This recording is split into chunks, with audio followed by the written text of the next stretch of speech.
My hobby is reading about Abrahamic religions and apocryphal texts. I'm trying to get through it chronologically. So you're Christian? No, not exactly. Okay, sure. I grew up in a Christian tradition. Uh-huh. I'm mostly identify as agnostic. Sure. Mostly because there's still so much reading to do. Okay. If you're read up about it, you know that there's caves and caves of old text around the Middle East, Dead Sea Scrolls to read. Yes. I just read the Apocrypha of Joannes. Okay. I'm a bit rough on how to translate it to English, but it's a fascinating text. Sure. About meditative states and the concentric circles of angels and heaven and like old, old deliberations on the structure of heaven and how to even research that. Sure. So I found it fascinating. The Quran is, of course, a lot later. Sure. So I haven't gotten to it yet. When you say you're agnostic, you mean you're agnostic about religion or you're agnostic about God's existence or both?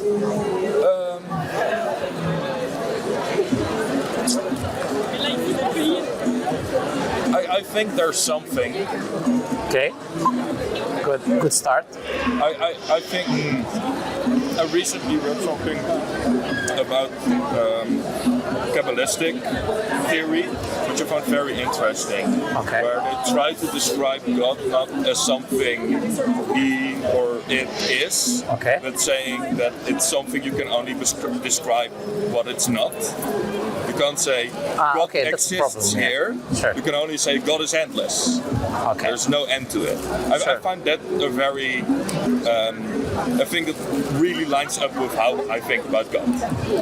It's not a singular thing or a singular person. It's an all-encompassing force, and it's even more than that. Yeah, I find that problematic in a bit because there have been. You cannot just define God based on negations. You can't. If you just negate attributes from God, it's not enough to define God. For instance, I can say God is not bad. That doesn't necessarily mean He's good. Yeah. So if I don't affirm goodness for God, that's an essential attribute for God's existence. I can say God is not ignorant. That doesn't necessitate that God is all-knowing because He's not ignorant. So I find it very problematic. But negation is necessary, but in the same time, affirmation is also necessary. I just said I'm not really into debating, but I do want to pick your brain about something. By saying God is good, what do we mean by good? Don't we try to capture something about like something so much higher than us by applying a human concept to it? Yeah, sure. So in an Islamic point of view, we only attribute to God what He attributes to Himself. Okay. We only attribute to God what He attributes to Himself. Because Allah is the truth, for instance, one of His names, and He's the all-knowing, the most wise, all of these things.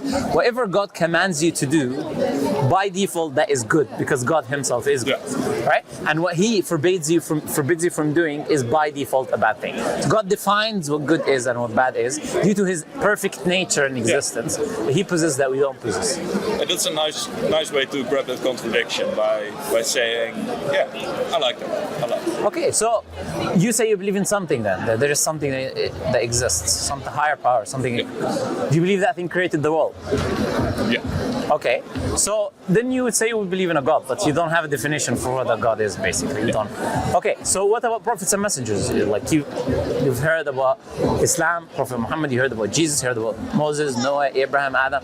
What is your view on these Abrahamic prophets or prophets that come and say that we're coming from God to tell you your purpose in life, what you're doing here, and we're sent by the Creator, and we're bringing a form of guidance? I mean, when you create something, because that Creator created us, when we create something, even as human beings, we have, for example, a manual, right? A manual with the phone. This is how you operate the phone. You need instructions to know how to operate that thing in the best way. You can look at the guidance coming from God as a form of a manual for human beings, right? What's the which way you view things in life, what is the good things to do, what is the bad things to avoid. Not only that, but it answers the existential questions: how we're here, who brought us here, who created all of this, and where are we going in the afterlife. So that is the point of having religious scripture and guidance: why you're created, where you're going to go in the afterlife, and what is the moral aspects of your life. So how do you view these people then? Do you believe that there's prophets that came, that brought revelation? What's your position on these things? It's a very complicated question. How do I view prophets? So would it make more sense, let me ask it this way, would it make more sense if there's a creator that created everything, created this world, for that creator to give us guidance or not to give us guidance? Which one makes more rational sense? Oh, like I believe in the concept of a prophet. Okay, sure. If that's what you're aiming at. Yes. But who are these prophets then that you believe in? I think there are many of them. Like the ones I mentioned? From the Abrahamic. Sure. Where you said. So what is a prophet to you? I also view something like the Buddha as something like a prophet. Okay, sure. I mean, I know that falls outside of Islam. No, in Islam, we believe there was, let's say, tens of thousands, not hundreds of thousands of prophets, right? Throughout human history. We don't have all their names. Could Buddha have been a prophet? It's a possibility, even under an Islamic worldview. But the teachings remaining now, which, by the way, are not traced back to Buddha, you cannot trace them historically to him back. So what people are following today, we would say that's not true, right? It has elements of truth, right? Yeah. So they can say certain things which are true. I'm not saying everything there is wrong, but there are many things that are not true.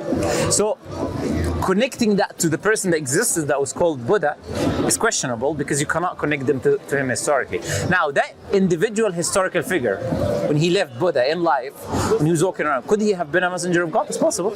Could he have been a prophet of God? Under an Islamic worldview, he could have been. So we make a distinction between what people attribute to him today and between what he actually preached when he was alive, and whether he was or he wasn't, that's a possibility, right? So, but you say you believe and accept the existence of the prophet I mentioned. So my question is, are these prophets, this is how we define a prophet, maybe you agree or disagree, people who get direct revelation from God, and then they teach the people about God and the existence of morality and these things. Is that the same position that you're holding? Sorry. Or what is a prophet to you, basically? How do you define a prophet? How do I define prophet? Okay. I'm still working on this, but Okay. I would say, now from the top of my head, I would say that a prophet is somebody who has revelations. And it has to be a revelation that's not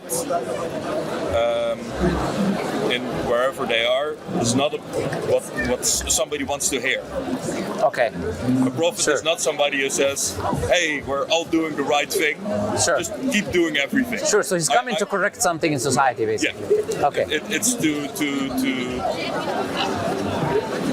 you say. Yeah. Reform issues in society, to basically. reform something. Yes, okay, I think sure. that's my definition of Sure. how I see prophets. I think, okay, that's the definition that people will agree with. If you say a prophet is someone who receives revelation from God and then he guides people, reforms the evil, bad deeds that they're doing and tell them this is wrong, do this. Because if people are already doing good, there is no point of sending a messenger to them then, obviously, right? Because they're doing good. So, then you believe that Jesus was, Moses was, Prophet Muhammad was. You believe these people are all messengers of God? I think they could be. Could be. So how would you define? Now let's move on to the next part of the question then, right? So now we established there is a creator. Creator sends prophets. This is the definition of prophets. Now how do we identify whether someone is a true prophet or not? Because they all claim to be prophets, right? All of the people we mentioned.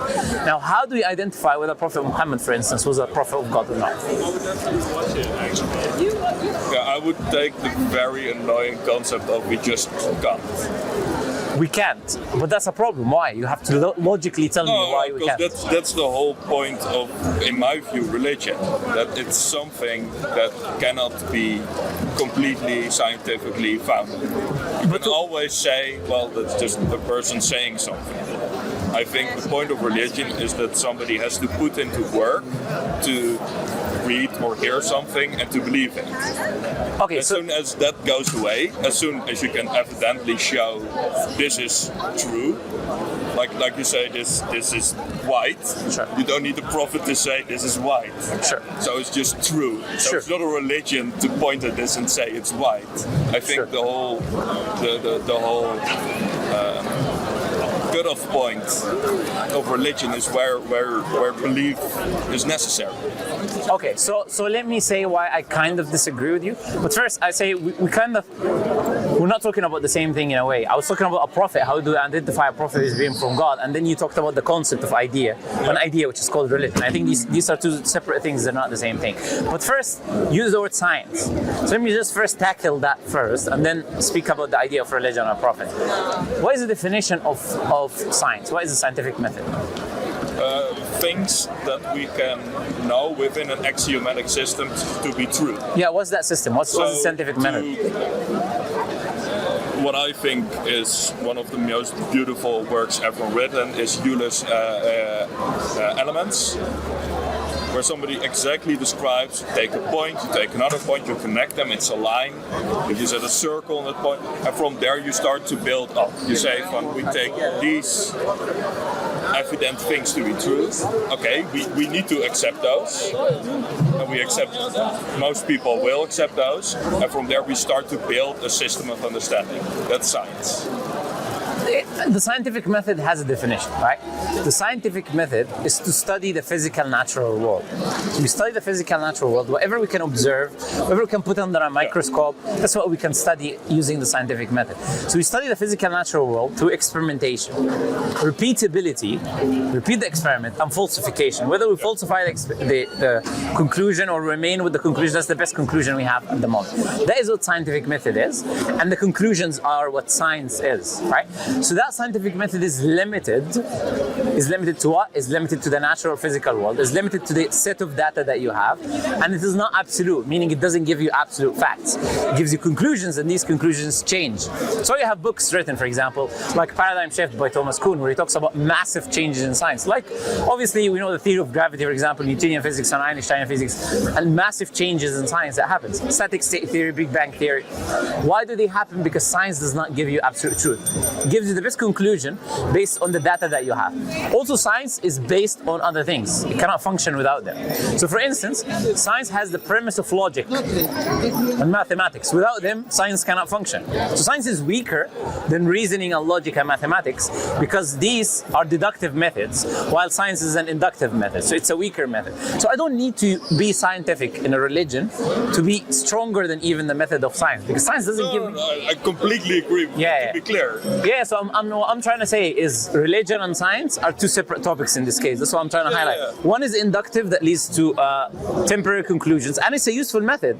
We use it. It's an instrumental method. You can use it as an instrument. And we say religion is reasoning and facts and logic that can give you absolute facts. Can give you absolute. We're talking about true religion, of course, not false religions, right? So now coming back to the idea of prophets now, because like I said, science by the way flourished under Islamic Empire because the scientific method they're using today, the modern scientific method, is developed by a Muslim called Al-Hasan ibn Haytham Andalusia. Yeah. And his book Optics is how we have cameras, right? Algorithms is a translation of a Muslim name, Al-Khawarizmi, right? Algebra, same thing, same story, right? So Muslims don't have a problem with science, but we use it as an instrument, and we understand the realm of God and metaphysics is a different realm of the realm of science, which is the physical world, observing it and putting it on the microscope. Now coming back to the question, separating religion from prophet. I'm talking about a prophet, someone who comes, makes a claim, I am sent by God. God gives me a revelation. That's what a prophet is, right? That's a claim. How do we identify whether this person is making a true claim or a false claim? Because if he is, and you cannot say we can't, that was kind of the answer in a way, right? Yeah. So I said that's not a rational answer, because we can. Well, rationally we can come to the conclusion. On your method of it, I'm a theorist. I've studied theoretical chemistry. Sure. So I'm pure in the math world. So for me to say something is true, it has to fit in a system that can trace back to absolute axioms. Okay. Even saying words vilifies like absolute truth, because in that way there's wiggle room with the law. With the law you try to capture something very exact, but there's always loopholes in the law. Can I answer answer. I'll answer that point for you. So gonna to say finish something my first. point, for Yeah. what me truth, I think we're talking about a different kind of truth. For me, truth is like a higher standard. Sure. For something to be absolutely not false, it's.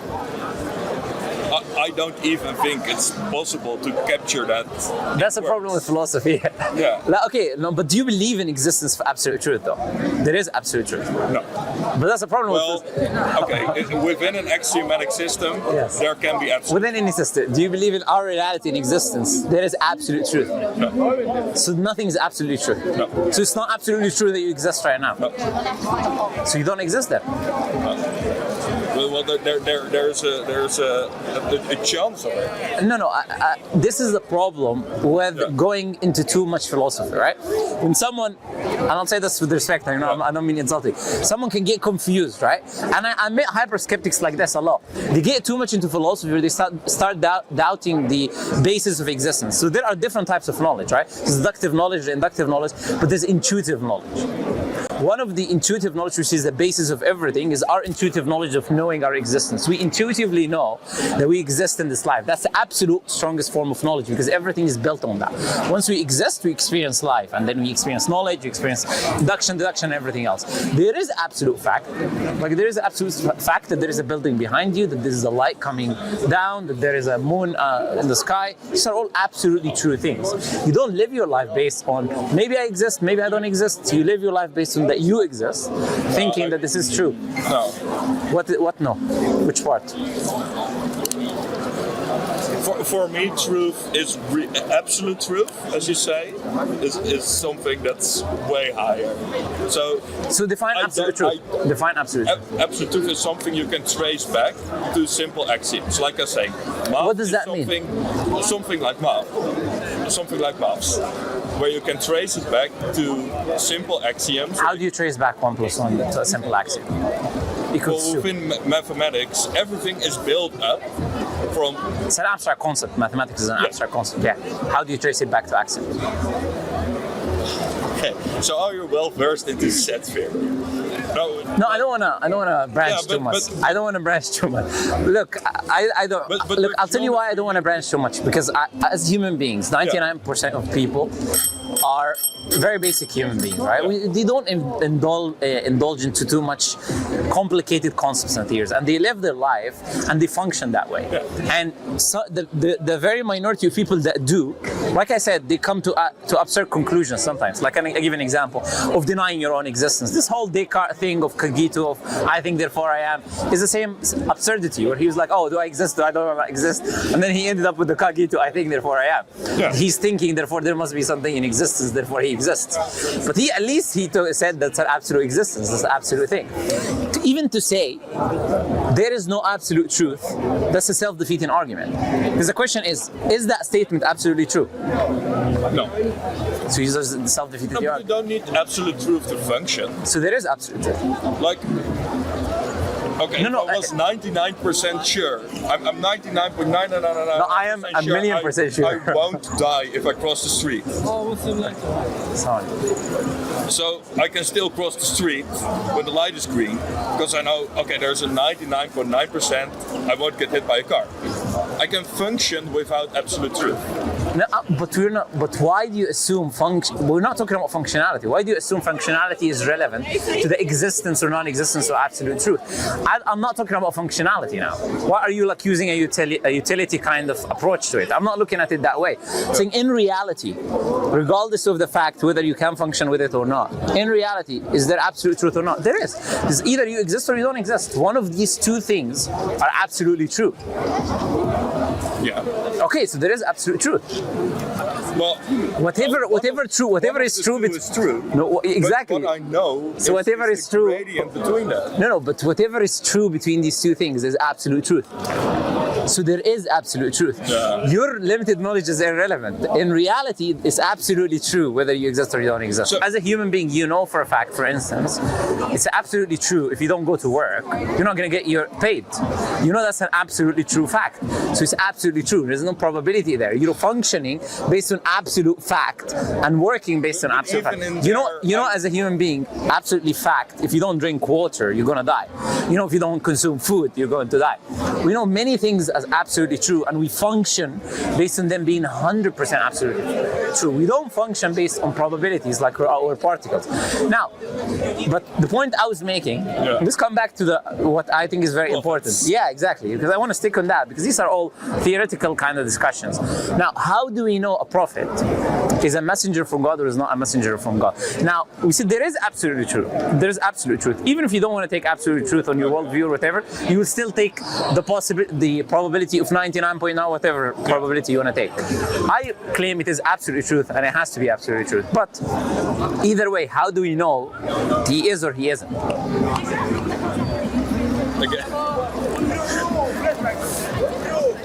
Let me ask this question. Let me ask this question. No, without belief. Without belief. There is no relation. Without I think your belief means blind faith, right?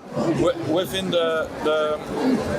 if my knowledge from Abrahamic religions is correct, is that God gave us free will in order so we can choose to believe or not, right? Okay, so you may have a background from Christianity, you may have a background from other faiths, where they rely on just believe, blind faith or anything. Islam doesn't function that way. We believe we can have evidences, like we can use reasoning, deductive logic and reasoning, and we can see evidences that we say the only possibility that this person was a messenger of God. I'll give you an example and ask you a question, you tell me. I'll give you the idea, the concept, and you tell me whether that you agree that this will mean that this is a messenger of God or not. 1,400 years ago, take yourself back in a time machine and put yourself 1,500 years ago in the past. What equipment did we have? No planes, no cars, no microscopes, no telescopes, no phones, no advanced light systems, nothing. People lived in tents, and they had camels and sheep and some water, yeah? In the deserts of Arabia at the time of the Prophet Muhammad. Okay, put yourself in that time, in that locality, in the existence of the Prophet Muhammad. Living with these people 40 years, people know him, revelation from God comes to him. Now, in that revelation, in his teaching and in that revelation, you have the following. You have prophecies of the future, of things that happens in his time. He says this will happen, that will happen, that will happen. Hundreds of years after him, and even today, 1,400 years later, these things are happening. So he makes tens of prophecies of the future.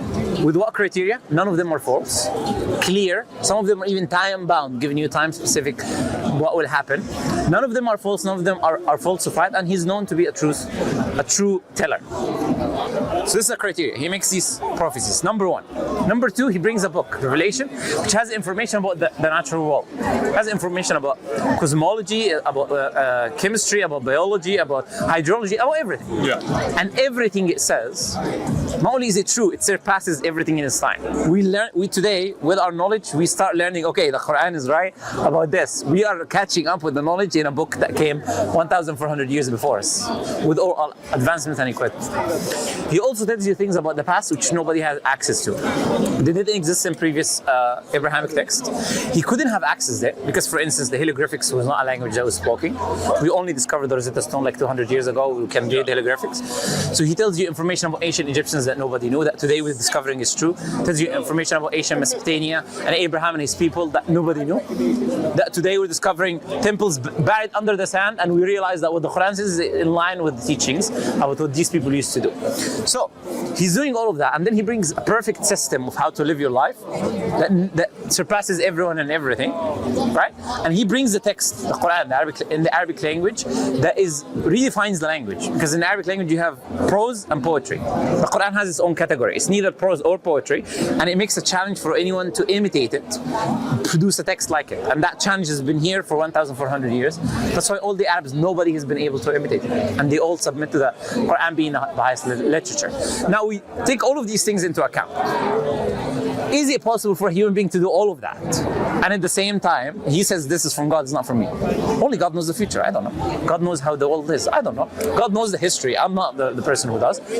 Is it possible for a human being who lived in that time and only had access to what you can have access to in that time to bring about these things that I said, if he wasn't truly a messenger of God. And if he can, you're welcome to tell me how. I'd love to hear it. So,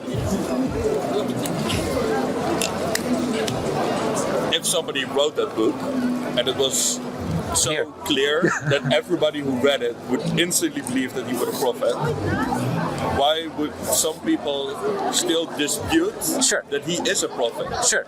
First, if it's absolute truth. No worries. First, let's deal with my argument and then I'll respond to your argument. Or I'll be generous and I'll even respond to what you said. But it doesn't change the fact that what I said, he has to be a prophet of God if these things are true, right? Because the argument of other people, how do you receive it, is irrelevant to the fact whether it's true or not. Why do people receive it in one way? Why do people receive it? There's many reasons. We exist in this life, according to the Islamic tradition, to be tested. This life is a test. And we as humans have desires. We're not just rational beings that are like robots, like 1 + 1 = 2. No, we have desires, we have emotions, we have other things. So for instance, some people are racist. You know, I'm not going to follow this religion of this Bedouin Arab guy or whatever. The Israelis at the time of the Prophet ﷺ rejected him because he was not from the children of Israel. That was the reasoning, right? We only follow prophets from the children of Israel, a racist reason. You had people who say, you know what, I want to go to the club on a Friday night. Today is a Friday night, I want to go to the club, I want to go to the bar, I want to be able to have intercourse with a woman whenever I want. I want to drink alcohol if I want to drink, I want to gamble if I want to gamble. I'm not going to let this religion restrict me, even if it's true, I don't care. I had one guy, I swear to God, it was here. I spoke to this guy and I gave him evidence for Islam and he agreed the Prophet Muhammad is a prophet. But he said, I can't accept Islam. Do you know what he said? He said, my family is Mexican, we eat pork, and I can't be Muslim because we eat pork. Something as ridiculous as that. Human beings can have multiple reasons for why they don't accept something. You have to even see, are they going to go to that step where they even investigate truly? And if they hear already about Islam, there are commandments. So we said first, the aspect that they restrict your desires, but also there's commandments of things you need to do. You need to pray 5 times a day, you need to fast. So someone doesn't want to do certain things. Someone doesn't want to restrict his desires. Someone wants to live his life in an open, free way, and whichever way he wants to do it. There's many reasons why people may not accept the truth. Even at the time of the prophets themselves. Moses, when he split the sea for his people, they crossed the sea and they started worshiping the calf. Literally after he crossed this, like, what else do you need? Like, you know this is a messenger from God. It's not just about proof. There's many other elements that can prevent humans from following the truth, and that's why they're being tested. But it doesn't change the fact. The truth is clear as the sun, and it cannot be refuted, like in a rational discussion, like I'm demonstrating right now.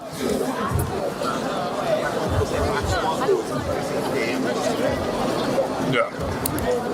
So coming back to my question, which you haven't answered. So, can he have done these things 1,400 years ago in the way that I described them if he wasn't truly a messenger from God? Yeah, in a way I don't know.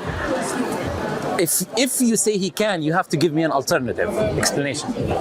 That's how logic works. If I say this is not the case, I have to give because of X. But like, if you're not giving a reason, then you're just avoiding truth. The fact that you believe in absolute truth, and I don't.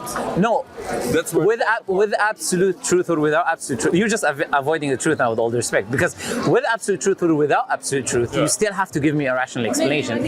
How is he possibly able to do this if he isn't a messenger of God? There has to be a logical, rational explanation for you to provide if you reject the conclusion that he himself claimed, which was that he was a messenger of God. This is what he said. If you want to say, no, this is false, you have to give us an alternative. So obviously you first have to read it. Yeah, but assuming everything I said is true, which is. Okay, so everything he wrote is true, I can accept that.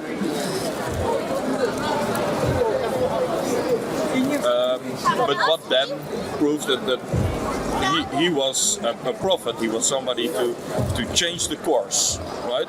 To teach people what God requires of them, why they exist in life, and what happen after life. In the meantime, between Muhammad and now, we haven't missed a prophet. Because that prophet is going to tell you from God what you're going to miss, what you haven't missed, what will happen in the future. He's going to tell you all of that because he's sent by God. Yeah. So Prophet Muhammad already told us that he was the last and final messenger sent by God, and that's why that message and this evidence has been preserved. Allah, you know, the Quran, unlike any other religious scripture, is memorized by millions of people, word for word, letter for letter. We have this tradition. Allah has made that tradition and made the Quran easy for memorization, so the message can remain. There's no need to send another message. Because if you send another messenger, he's going to say the same thing. He's going to say, worship God, be good to the same things that are here are going to be repeated, and there is no need for that. So, Prophet Muhammad was the last and final messenger. But before him, there was many messengers, like I told you. And Prophet Muhammad told us there was many messengers. So, in the case something horrible were to happen and we forgot the Quran. Impossible. Impossible. Yes. I told you, it's in the hearts of millions of people. Yeah. Even if you burn every literal copy of the Quran, I'll recite it to you, back to you. No problem. I'll write it down. But in the you would say that God would absolutely preserve. Allah told us in the Quran, we've sent down. Yeah, Allah said, "Inna nahnu nazzalna dhikra wa inna lahu lahafidhun." We've sent down the revelation, the Quran, and we're going to preserve it. Allah took it as a mission upon Himself because it should be the guidance. So long as there is people who are in the test, whether they believe or not, the Quran will be there. So that for them, they can come across the truth. Once that is no longer there, then the day of judgment will be there, the end of times, basically. You weave a good argument. Yeah. I don't think I have any more questions. Yeah, that's it. Just consider it. I'll give you my channel, by the way. You can watch it. What's already given it by you? Oh, okay. So there's a video there. It's called Compelling Evidences for the Truthfulness of Islam. I don't go into detail. It's like an hour, 20 minutes or whatever, because I didn't have much time. But I show some of the evidences I was telling you about. Examples of the evidences, right? Of the prophecies, for instance, of the things about the natural. So it's an absolute fact that these things are the case. And if they are, then this is the message that we're giving you. To submit to God, to become a Muslim by submitting to the Creator, because you will die one day. And if this is true, then what it says it will happen in the afterlife will happen, right? It's a pleasure talking to you. Yeah. And yeah, have a nice day. Have a nice evening. On the day of reckoning, of course. I guess. Well, I hope that you're a Muslim by that time. Okay. All right. Pleasure talking to you. See you. Bye bye. Bye.